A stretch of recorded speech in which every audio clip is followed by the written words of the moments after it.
안녕하세요. 세무제통 김창경 기자입니다. 안녕하세요. 뉴스토마토 막내 조승진입니다. 안녕하세요. 뉴스토마토 막내 권세나입니다.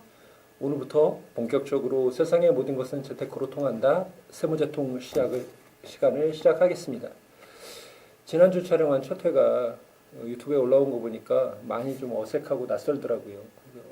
얼굴 못생긴 것 치고는 둘째 치고 이게 뭐 말도 더듬고 시선도 온데를 다 헤매고 있고 그래서 새로운 일을 한다라는 게 이게 젊거나 나이 든 사람이나 다 똑같이 어렵구나 뭐 이런 생각이 들더라고요.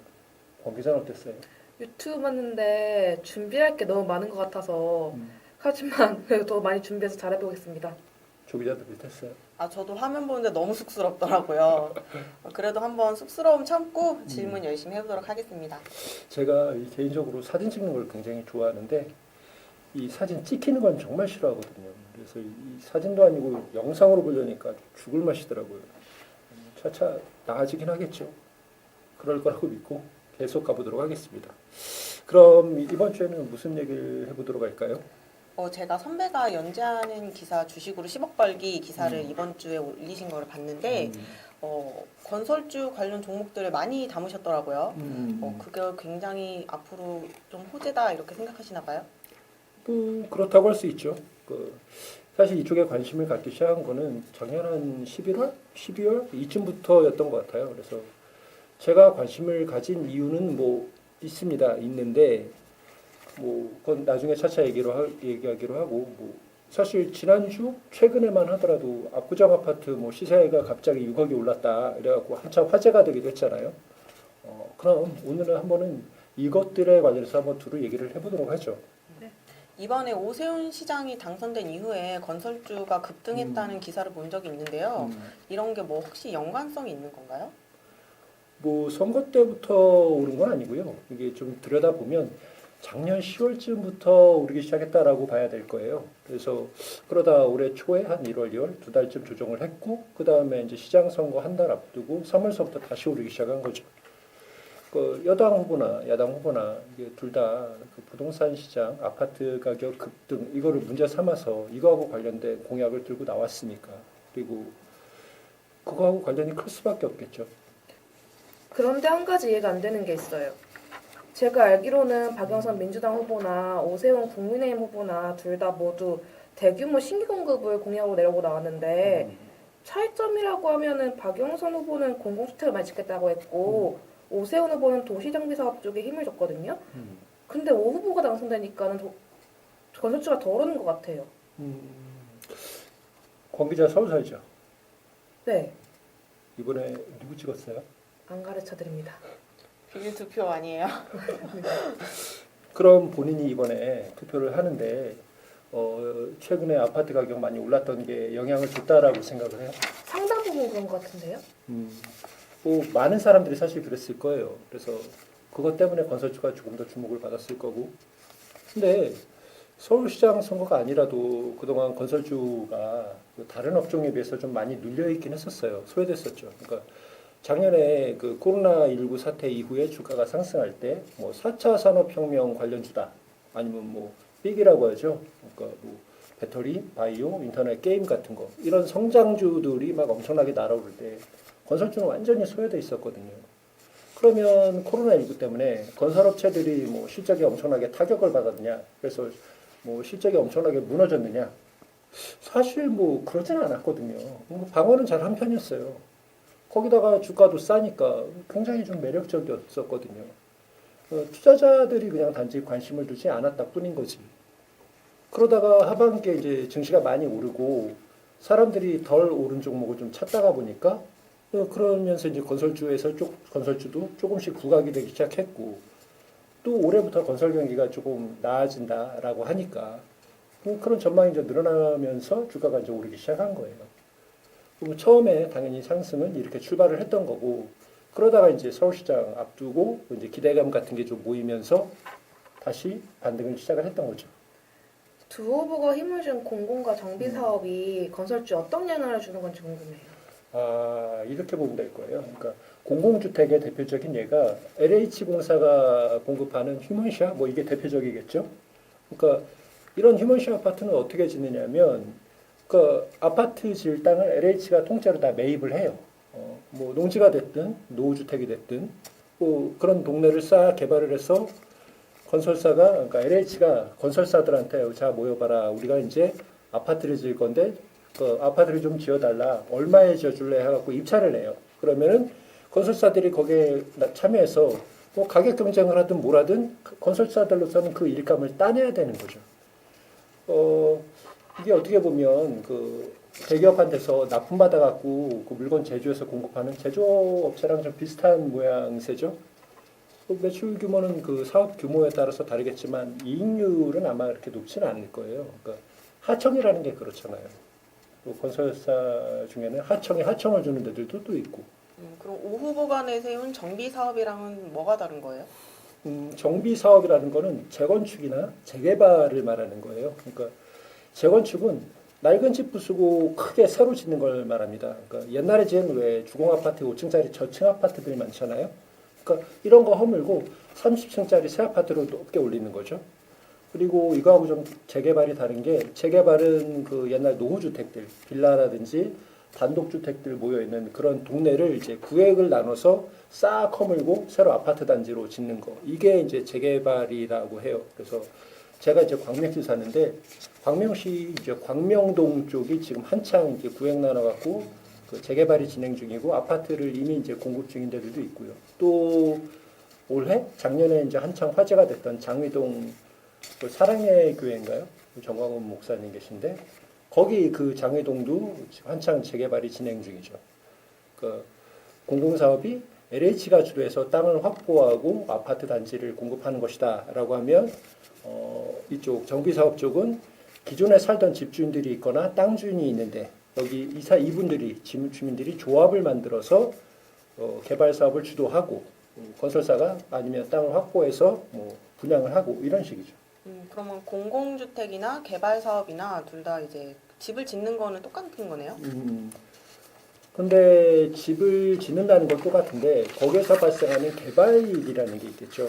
그러니까 LH가 주도한 공사 현장이면 당연히 그 LH한테 개발 이익이 돌아갈 거고 조합 구성해서 만드는 이런 그 민간주택 그 재개발 재건축 현장이라고 하면 조합들 그러니까 주민들한테 그 이익이 돌아갈 거고 또 건설사들도 일반 분양을 하면 좀 생기는 이익들이 있어요. 그러니까 재건축이나 재개발을 하면 그러니까 원래 살던 분들의 머릿수보다는 가구 수가 조금 더 늘어나잖아요. 세대 수가. 그래서 조합원들한테도 그 일반 분양에서 생기는 어떤 물량이 생기거든요. 그 조합원들은 뭐그 이익을 새 집을 좀 싸게 받는 식으로 이익을 돌려받는 셈인 거죠. 그러면 개발 이익은 상당히 큰 규모다 이렇게 생각해도 되나요? 정확하게는 알 수는 없는데 아마 그런 것 같아요. 그래서 혹시 분양가 상한제라고 들어봤어요? 아, 네, 들어봤어요. 그게 정확하게 무슨 뜻인지 알아요? 그 주변 시세보다 너무 높게 분양하지 말라고 분양가의 상한선을 정해둔 거다 이렇게 알고 있어요. 맞아요. 그러니까 원래 이게 분양가 상한제라는 게 공공주택 그 공급할 때 그 적용하던 규정인데 그 집값이 워낙 뛰다 보니까 정부가 민간주택 쪽에도 적용하도록 했어요. 그래서 분양가 상한제를 적용을 안 하면 그 주택도시보증공사 이제 HUG 헉이라고 부르는데 그 공사에서 제공하는 게 보증을 못 받기 때문에 건설사들 입장에서는 울며 겨자 먹기로 어쩔 수 없이 받아들일 수밖에 없어요. 근데 이 분양가 상한제에서 정하는 그 분양가라는 게 주변 시세에 맞춰서 정한다라고는 하는데 항상 이게 주변 시세보다 훨씬 낮게 정해지는 경우가 많거든요.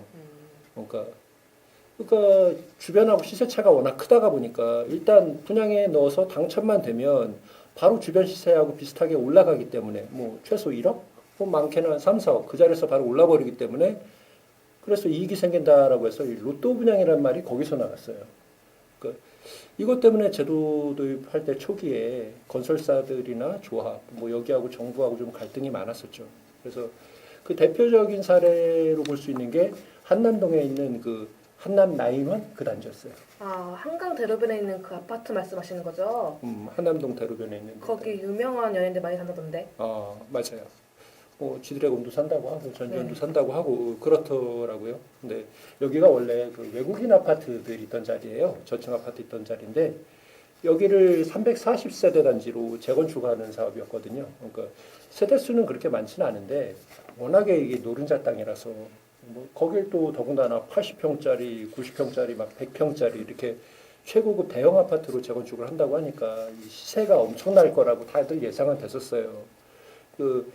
이 땅을 개발한 데가 대신증권 자회사 중에 대신 F&I라고 있어요. 이 회사가 이제 여기를 6천억 들여갖고 통째로 샀었거든, 땅을.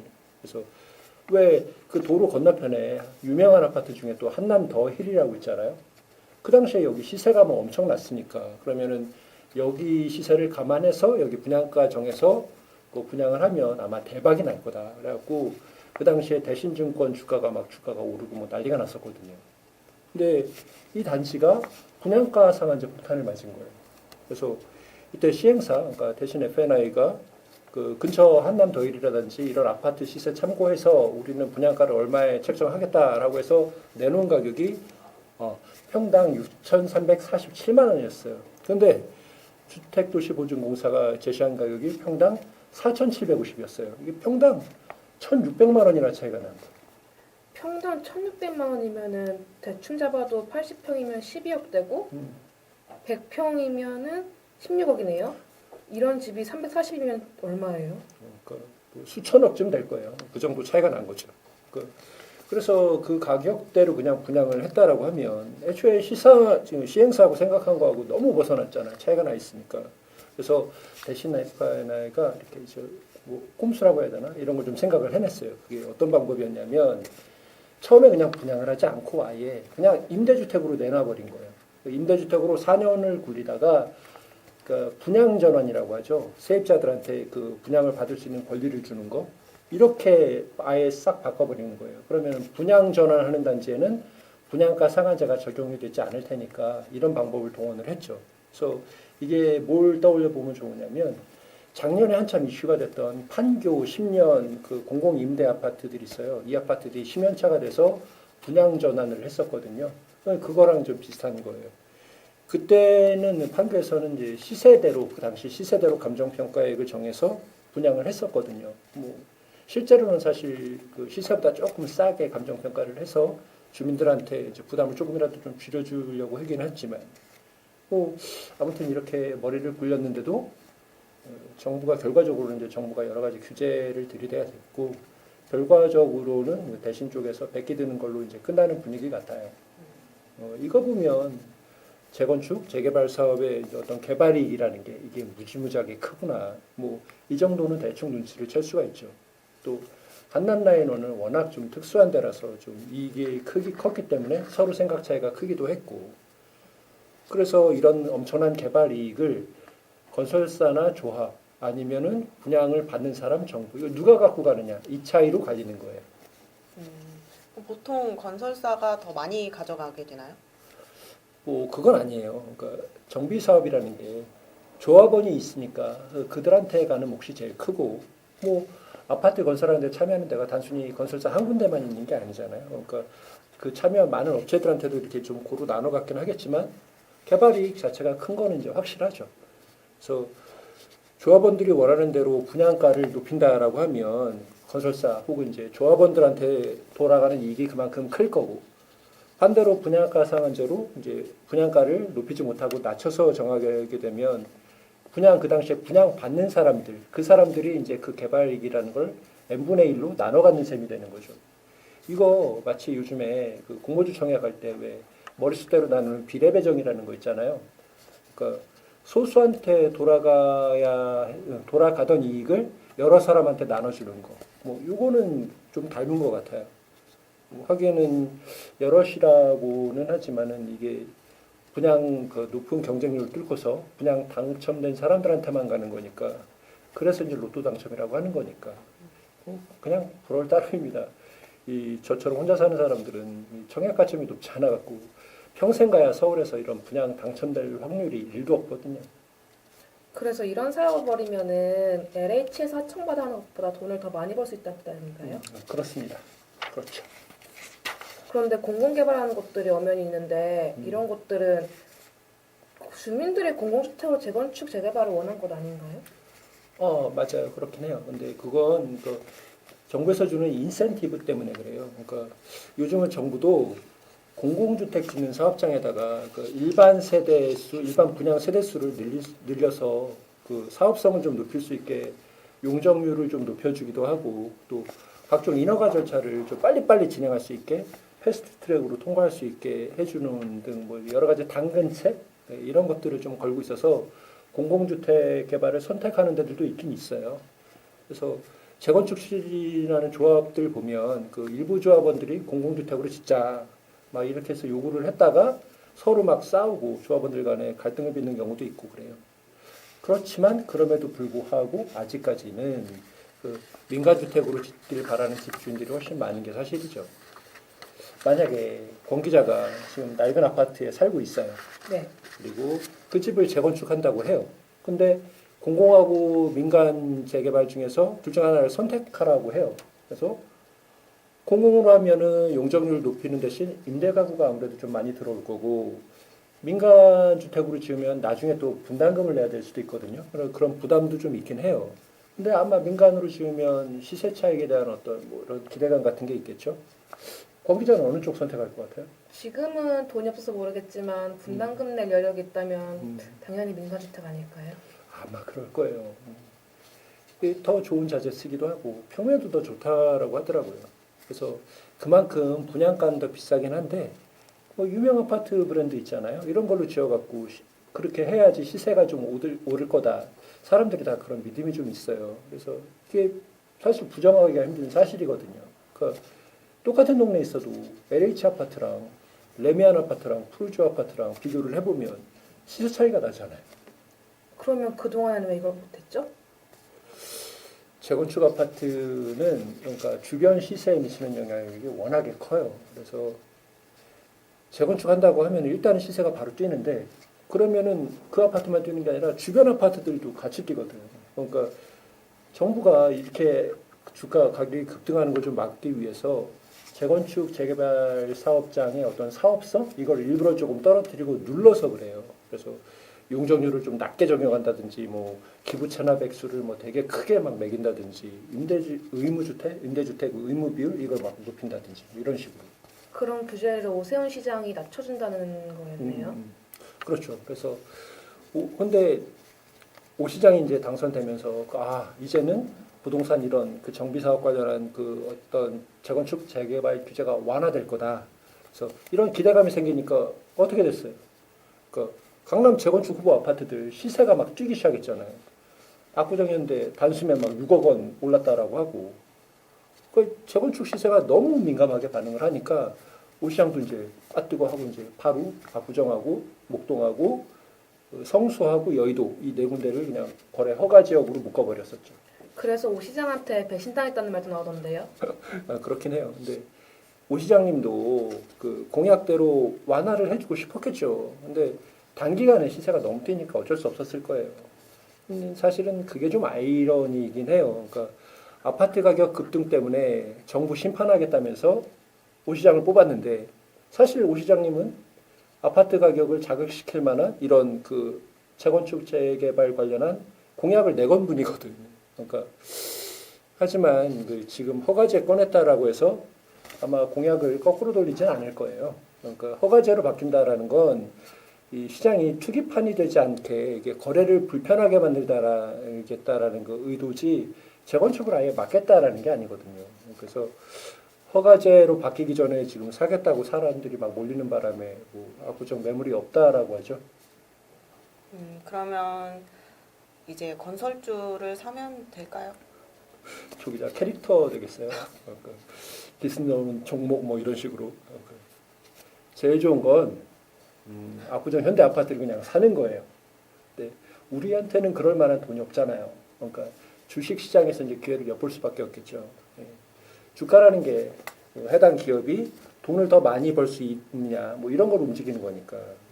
물론 그 전에 기업들의 몸값이 싼지 비싼지 뭐 이런 건 좀 따져봐야겠죠. 종목은 안 찍어주신다고 하셨는데 그래도 뭐 힌트 정도는 주실 수 있지 않아요? 지금까지 쭉 정비 사업에 대해서 얘기를 했잖아요. 여기에 포커싱을 해서 본다라고 하면 아마 중소형 건설사들보다는 대형사가 좀 낫다라고 할 수는 있겠죠. 그 재건축 재개발 사업에서는 이 조합원들이 투표를 정해서 우리 아파트를 지어줄 건설사를 선택을 하는 거거든요. 나 자신부터 생각을 해보자고요. 내가 어떤 아파트 브랜드를 선호하는지. 내가 사는 아파트를 재건축한다고 하는데 재개발한다고 하는데 이왕이면 레미안, 뭐 프루지오, 뭐 자이, 힐스테이트, 이 편한 세상 뭐 이런 아파트로 짓는 게 더 좋지 않겠어요? 그러니까 요즘은 뭐 대형 건설사들도 이런 브랜드 위에 하나의 더 뭐 프리미엄급 브랜드를 만들었다라고도 하더라고요. 차별화하기 위해서. 그래서 건설사들이 그 조합 상대로 치열하게 복마전을 하는 이유도 사실 이런 거기도 하고 뭐 그러다가 조합 간부들이 뭐 건설사들한테 이제 뇌물 받았다라고 해서 막 구속됐다 막 이런 뉴스도 나오기도 가끔 하고 뭐 그리고 또 지역으로 놓고 봐도 대형사가 유리해 보이는 게 사실이거든요. 지금 재건축하고 재개발에 대해서 관심이 가장 뜨거운 데가 어디예요? 서울 아닐까요? 그렇죠. 뭐 재건축하겠다고 으쌰으쌰하는 아파트들 수십억씩 하는 아파트들이 주로 강남에 모여 있잖아요. 압구정현대, 뭐 대치, 음마 뭐 이런 단지들. 그 분당이나 일산, 평촌 같은 일개 신도시들은 아직까지는 좀 먼 얘기 같고. 근데 지난 몇 년 동안에 강남권에서 재건축한 단지들이 있거든요. 과천에도 했었고 이런 단지들을 한번 둘러보세요. 거기에 중소건설사가 지은 아파트가 있던가요? 다 유명한 브랜드들만 있어요. 그 다들 살림이 좀 넉넉하신 분들이 살아서 그런지 모르겠는데 이분들이 재건축할 때는 당연히 브랜드 값어치를 생각할 수밖에 없거든요. 그래서 이런 데서 만약에 그 정비사업 밀감이 늘어난다라고 하면 당연히 대형 건설사가 조금 더 유리해야 하지 않겠어요? 근데 만약에 오 시장이 한 공약대로 규제가 완화가 된다면 건설주들이 앞으로 뛰겠지만 앞서 말씀하신 대로 만약에 규제가 완화되지가 않는다면 규제를 더 오히려 강화하는 쪽으로 나간다면 건설주들의 호재를 좀 기대하기 어렵지 않나요? 그러면? 강화까지는 아니겠지만 뭐 일단은 지금 주춤하고 있는 건 사실이니까. 그래서 정비 사업 자체는 기대감 쪽, 확정되는 사실이 아니라 기대감 쪽으로 보는 게 맞긴 해요. 그러면 정비 사업 빼고 나머지 사업을 보면 좀 어떨까요? 그러니까 지금 현재 정부가 3기 신도시 추진하고 있죠. 그래서 올해 7월서부터 사전 청약을 시작을 하거든요. 그러니까 7월에 인천 계양, 남양주 진접, 뭐 성남, 의왕, 위례 이렇게 시작을 해갖고 10월에도 또 남양주 왕숙지구 비롯해서 여러 군데서 또 나와요. 그리고 11월에도 있고 12월에도 있고 이렇게 4차례 나눠서 3만 가구 조금 넘게 사전 청약 분양을 할 거예요. 그리고 또 여기에 광명시흥 신도시 규모가 7만 가구거든요. 뭐 여기에서 지금 LH 직원들 투기 사건 갑자기 터져 나오는 바람에 좀 덜커덕거리고는 있는데 이게 시간이 좀 걸리긴 해도 밀고 갈 가능성이 높다라고 보거든요. 그래서 여기가 예정대로 만약에 진행이 되면 2025년에 분양을 시작할 예정이었어요. 뭐 이거보다 조금 늦어지긴 하겠지만 이거 다 통틀어서 보면 앞으로 10년간 신도시 건설은 계속되지 않겠어요? 또 신도시 건설에 같이 부차적으로 따르는 게 도로공사, 철도공사 이런 거 같이 따라올 수밖에 없거든요. 이거 토목 사업이잖아요. 이것도 건설사 중요한 밥그릇인데 사실이고. 어젠가 뉴스 보니까 내년 대선 앞두고 SOC, 그러니까 사회 간접 자본이라고 하죠. 뭐 아까 얘기했던 철도, 도량, 뭐 그런 고속도로 건설 막 이런 거. 이거 SOC 공사 예비 타당성 조사 그 기준이 완화될 거라는 보도가 나왔더라고요. 이게 철도나 다리, 고속도로 같은 거 건설할 때 이게 과연 사업성이 있느냐, 이걸 지어서 그만큼 충분하게 교통량이 나오느냐, 이거 따져보는 게 예비 타당성 조사인데 이거 기준을 완화해 줄 거라는 얘기거든요. 예전에는 이제 예비 타당성 조사에서 점수가 낮으면 사업을 진행을 못 했거든. 근데 그 해당 지역 주민들이 요구는 되게 많이 하니까 일단은 점수를 낮춰서 이 사업이 진행되게끔 만들어주겠다. 뭐 이런 의도겠죠. 그래서 아마 언론에서 주목한 부분은 이게 내년 대선 앞두고 표 때문에 이러는 거 아니냐. 뭐 이런 부분을 많이 포커싱을 하긴 했는데 어쨌든 건설사 입장에서는 SOC 사업이 늘어나면은 일감이 늘어나는 거잖아요. 오랜 기간 좋을 거란 말씀이신데요. 그럼 건설주 아무거나 사도 된다는 말씀이신가요? 그렇진 않죠. 괜찮아지고 뭐 그리고 내가 생각한 거, 예상한 거하고 좀 일치하는 종목 이런 거 찾아서 투자를 해야 되지 않겠어요? 네. 건설주에 투자할 때는 그 해당 기업의 사업 구조가 어떻게 되어 있는지부터 확인을 해야 돼요. 그러니까 건설사들에 따라서 주택건설 비중이 좀 높은 데가 있고 토목공사 비중이 좀 높은 데가 있어요. 어디는 또 해외 사업을 하는 데들도 있고 그래서 이쪽을 확인을 해서 살펴야 돼요. 그러니까 만약에 나는 다른 사업에는 별로 관심이 없고 우리나라에서 아파트를 되게 많이 지을 거다. 주택 사업에만 좀 관심이 있다 그러면은 그쪽 비중이 높은 건설사를 찾는 게 중요하겠죠. 그래서 이거는 각 기업들 사업 보고서 그러니까 전자공시 들어가서 사업 보고서 보면 거기에 매출 비중을 알 수 있어요. 그럼 사업 보고서만 보면 종목 결정할 수 있는 거네요? 아니죠. 투자가 어디 그렇게 쉽겠어요. 건설주에 투자할 때는 기본적으로 새로 이렇게 건설할 주택수가 늘어나고 있는지 또 앞으로 늘어날 수 있는지 확인하는 게 되게 중요해요. 그래서 건설주 투자의 기본 지표가 주택 인허가, 분양, 착공 관련 통계거든요. 그 매달 주택 인허가 분량이 얼마나 되는지가 이제 국토부에서 조사를 해서 자료를 다 제공을 하고 있어요. 오픈해서. 그래서 증권사 애널리스트들도 이걸 종목 분석할 때 많이 활용을 하고 그래서 인허가가 낮다라는 건 언젠가는 지을 거란 얘기잖아요. 그 분양을 하면 실제 공사를 시작한다는 거고 공사를 시작하면 그때부터 건설사들한테 매출로 잡히기 시작하겠죠. 그래서 국토부 통계놀이 사이트에 들어가서 주택 인허가 이렇게 해서 검색을 한번 해보세요. 그러면 엑셀 파일로 다 다운받아서 확인할 수가 있을 거예요. 현재 이 수치 보면 2019년에 좀 저조했어요. 그러다가 작년에 좀 늘어난 게 이게 눈에 보이거든요. 올해 출발도 나쁘지 않아요. 그래서 여기에 만약에 올해 이제 사전 청약을 했으니까 3기 신도시가 잡히기 시작하면 뭐 그래프가 쭉 올라가지 않겠어요? 또 멀리 내다보면 아까 얘기했던 이제 1기 신도시 뭐 10년 후 그쯤은 다시 시작될 수도 있겠네요. 지난 1년간 그 분당 아파트 시세가 제일 많이 올랐다라고 하더라고요. 거기 30년 된 아파트들이거든요. 그 30년 된 아파트가 왜 올랐겠어요? 다 재건축 기대감이 반영이 됐으니까 그렇게 됐던 거겠지. 그럼 해외 공사는 뭐죠? 우리 건설사들이 중동 같은 데 가서 이렇게 수주 많이 하거든요. 그러니까 플랜트 시설이라고 하죠. 그런 공사 같은 거. 정유 공장이라든지 뭐 담수화 시설 공사라든지 뭐 도로 공사 같은 거 뭐 이런 것들. 그런데 중동 국가들도 이게 유가가 좋아야지 자기네들 이제 재정 살림살이가 좀 좋아지기 때문에 살림살이가 좋아져야지 이런 사업을 발주를 하게 돼요. 그래서 국내 대형 건설사들 같은 경우에는 이런 국제 유가 흐름에 따라서 좀 영향을 받기도 합니다. 들여다볼 게 생각보다 많네요. 그럼요. 주식으로 돈 버는 게 어디 쉬운 일이겠어요. 그래도 뭐 오늘 말씀해주신 대로 여러 가지 따져서 한번 선택해보면 되겠네요. 그래도 되기는 하는데 그렇게 투자해서 이익이 나면 내 덕분이고 손해 나면 본인 책임인 거 아시죠? 이렇게 말해도 되는 이 동네가 이 주식시장이라는 데가 이런 데예요. 이 바닥에서는 믿을 놈 하나 없거든요. 투자자 여러분들도 저 인간이 하는 말이 맞는지 아닌지 무슨 뻥쟁이인 건지 본인이 직접 스스로 공부하고 알아보시면서 확신이 섰을 때 투자에 나서시면 좋겠습니다. 일단 관심 종목에 올려두고 지켜보라는 말씀이시죠? 뭐 그건 알아서 마음대로 하시고요. 오늘은 여기서 마무리를 하죠. 긴 시간 시청해 주셔서 감사합니다. 다음 주에는 조금 더 덜 어색한 모습으로 돌아오겠습니다. 이상 오랫동안 글만 쓰다가 영상 찍는다고 생고생 중인 기자들이었습니다. 그럼 다음 시간까지 안녕.